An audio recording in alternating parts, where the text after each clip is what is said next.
Bien, bonjour, nous allons aujourd'hui examiner la possibilité de télécharger des données LIDAR sur le site du CHOM, sur leur site DataChom. Donc, allons sur le site DataChom. Sur le site DataChom, il faut accéder au catalogue du CHOM. On va ajouter des données donc LIDAR qui sont dans altimétrie littorale.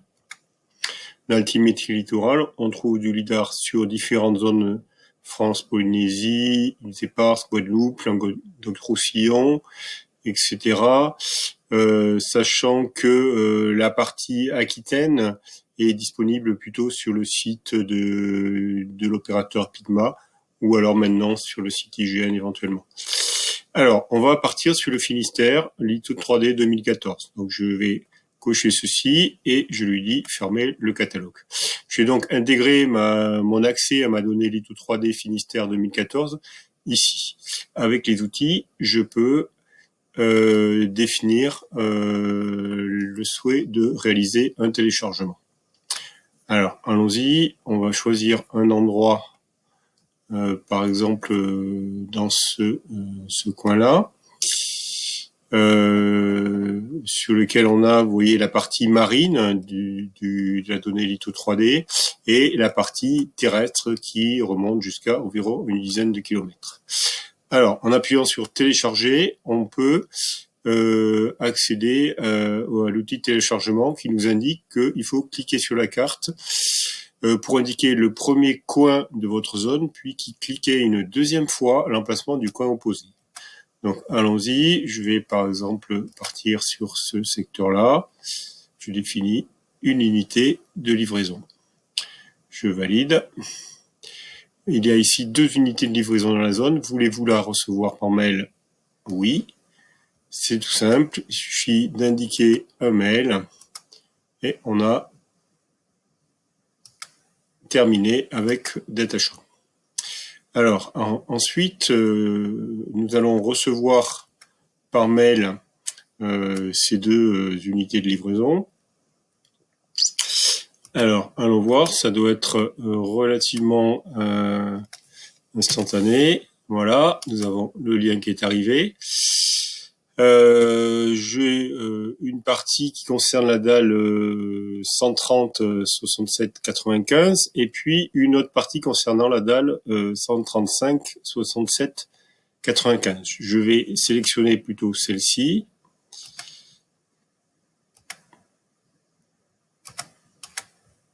Voilà. Voilà, je sélectionne mes 3 dalles. Ensuite, je vais aller dans l'outil de téléchargement. Une fois que le téléchargement est effectué, je sélectionne mes 3 fichiers et je lui dis extraire ici. Voilà, l'extraction se passe bien. Je vais avoir donc création d'un dossier avec le nom correspondant au numéro de cette dalle. Et à l'intérieur, nous avons finalement une unité de livraison, mais qui est constituée de un grand nombre de fichiers, de dossiers, avec à l'intérieur tous les éléments de la donnée Litho 3D, c'est-à-dire le modèle numérique de terrain avec un pas de 1 mètre sur la partie terrestre, le modèle numérique de terrain avec un pas de 5 mètres sur la partie marine, le fichier de semis de points, le masque source, le masque de distance. Je vous laisse consulter les spécifications de la donnée RGEALTI sur les sites IGN qui expliquent parfaitement ce que c'est le masque source et le masque de distance. Donc si je m'intéresse par exemple au MNT 1 mètre, je vais faire attention au contenu du fichier qui est un fichier ASC, c'est-à-dire un fichier ASCII qui est un simple fichier texte qui contient les coordonnées X, Y et altitude de points situés donc tous les mètres sur ce secteur-là. Alors, pour lire tout ça, le mieux est d'utiliser un logiciel QGIS, pardon. Donc je vais créer un nouveau projet sur QGIS et je vais charger donc ce fichier ASC. Alors une petite astuce pour les charger tous d'un coup, c'est d'aller au niveau de l'arborescence, au niveau du nom du dossier général contenant donc nos informations et de utiliser l'outil de recherche de Windows. Donc chercher tous les fichiers qui se terminent par ASC. Donc là, je vais trouver à l'intérieur des fichiers qui sont, vous voyez ici MNT5 et ici MNT. Le MNT5, sa taille est de 273 kilooctets. Ce sont les fichiers correspondant au MNT partie marine de l'ITO 3D. Et le MNT 1 mètre ici correspond à la partie terrestre à résolution 1 mètre. Donc, entre 1 mètre et 5 mètres, on a 25 fois plus de données sur les MNT 1 mètre, ce qui explique la différence de taille entre ces deux fichiers. Alors, je vais tout intégrer. Donc, je vais faire un CTRL A de façon à tout sélectionner.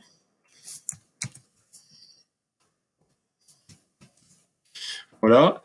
Et une fois que j'ai sélectionné tous mes ASC, je vais tout simplement les faire glisser dans QGIS de manière assez simple. Une fois que toutes les ASC sont intégrées dans QGIS, je vois que toutes les dalles se sont positionnées correctement les unes par rapport aux autres, mais la dynamique de chaque image a été calculée automatiquement de façon autonome, ce qui explique que l'on a des différences d'affichage au niveau de chaque dalle. Alors, pour gérer ça, la façon plus élégante de travailler, c'est de créer un raster virtuel. Donc, nous allons dans Raster divers, construire un raster virtuel. On va intégrer dans notre raster virtuel la totalité de ces données qui sont actuellement à l'écran. Donc, la totalité des ASC, la totalité des dalles, donc 46 dalles. Ensuite, on a le choix résolution. La résolution, étant donné que tous ces dalles ont des résolutions différentes, nous allons choisir de caler la résolution globale à la résolution la plus haute, c'est-à-dire à 1 mètre. Important, il faut décocher ici cette option-là qui indique de placer chaque bande dans un fichier séparé. Sinon, nous aurons 46 bandes dans notre raster virtuel, alors que nous voulons au contraire mosaïquer l'ensemble. Notre petit point important, il est important de définir par exemple l'algorithme de rééchantillonnage de façon à gérer le rééchantillonnage. Ça se fera mieux avec un cubique. Et autre point, là, le système de projection. Donc, il est conseillé de définir dès maintenant le système de projection des données. C'est du LITO 3D, donc c'est du Lambert 93. Donc nous choisissons le système PSG 2154 Lambert 93. On exécute, c'est le raster virtuel avec nos 46 dalles se fait assez rapidement. Voilà, je vais avoir le résultat qui apparaît ici. Donc je vais faire un zoom sur la couche au niveau de mon résultat. Et je peux maintenant l'enregistrer avec tout simplement un exporter, enregistrer sous. Alors, je prends bien soin de lui indiquer que je veux exporter les données brutes en format géotif sur un emplacement. Donc, on va mettre LIDAR Finistère 2014. Enregistré. Le système de coordonnées, c'est du Lambert 93, il n'y a pas de problème. L'emprise correspondant à l'emprise de la couche actuellement, sélectionné, il n'y a pas de problème. Sinon, on peut recadrer éventuellement si on veut une zone réduite en zoomant et en cliquant sur étendue du canevas de la carte. Et il n'y a pas d'autre option importante au final. Donc, je valide mon export. Voilà. Je vais maintenant réaliser une petite amélioration sur ce fichier en passant en symbologie pseudo-couleur à bande unique. Voilà, appliquer. OK. Donc là, j'ai appliqué une coloration. Je peux également aller sur paramètres de valeur min-max et lui indiquer que je veux faire une amélioration de dynamique actualisée avec paramètres de valeur min-max, soit cumulatif des comptes de coupe, soit min-max. Vous pouvez faire des essais et on valide, ce qui fait que là, nous avons la possibilité, lorsque nous zoomons, d'avoir une adaptation de la palette aux valeurs locales de l'image.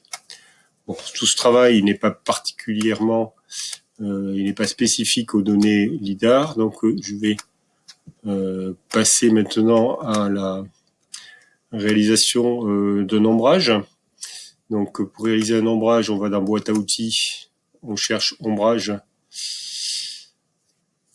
et on a donc deux outils, l'outil GEDAL ou l'outil ici QGIS. Je vais prendre le premier. Je lui indique les valeurs classiques d'ombrage, c'est-à-dire 300 en azimut, 40 en angle vertical. Ça me paraît suffisant. Je peux créer un fichier temporaire ou pas. J'exécute. Voilà, mon image d'ombrage a été générée. Voilà. Et cet ombrage, il va me servir à améliorer le rendu visuel de mon relief. Pour ceci, je vais tout simplement passer en transparence de 75%, c'est-à-dire ici dans QGIS une opacité de 25% sur mon image d'ombrage, et je la place au-dessus de mon modèle numérique de terrain. Et vous voyez l'effet d'amélioration, il est rapide, il est important. Là, c'est la vision avec l'intégration de l'ombrage, et ici, c'est sans l'intégration de l'ombrage. Voilà, cette opération ici d'amélioration purement de la visualisation. Et évidemment, on a toujours la possibilité, je ne l'ai pas montré, d'interroger les valeurs d'altitude en chaque point. Donc là, on est à moins 9 mètres, moins 23 mètres, et là, parce que je passe sur le continent, je suis à 17 mètres, 1472, etc. Donc j'ai bien gardé l'intégralité de mes données dans l'image. Voilà, autre fonctionnalité intéressante, la visualisation en 3D. Pour ça, je vais utiliser l'outil, l'extension QGIS TOO3JS. Donc je tape juste THR. Je suis en train de réaliser mon outil de réalisation QGIS TOO3JS. Donc ici l'installation est déjà effectuée, donc je n'ai pas nécessité de réinstaller l'extension. Je vais réaliser maintenant une exportation avec l'outil QGIS TOO3JS exporté. Je coche ma donnée LIDAR ici. Nous pouvons éventuellement améliorer la résolution simplement en augmentant le type de résolution en passant de 100 à 400. Ici, je suis à 100, je vais passer à 400 par exemple pour avoir la résolution maximum. Voilà. Et un petit souci, c'est bon. Et ensuite, je peux également ajouter un fond d'image, par exemple du Google Satellite. Donc, je vais ajouter mon flux Google Google Satellites, et je vais placer en layer image mon image de Google.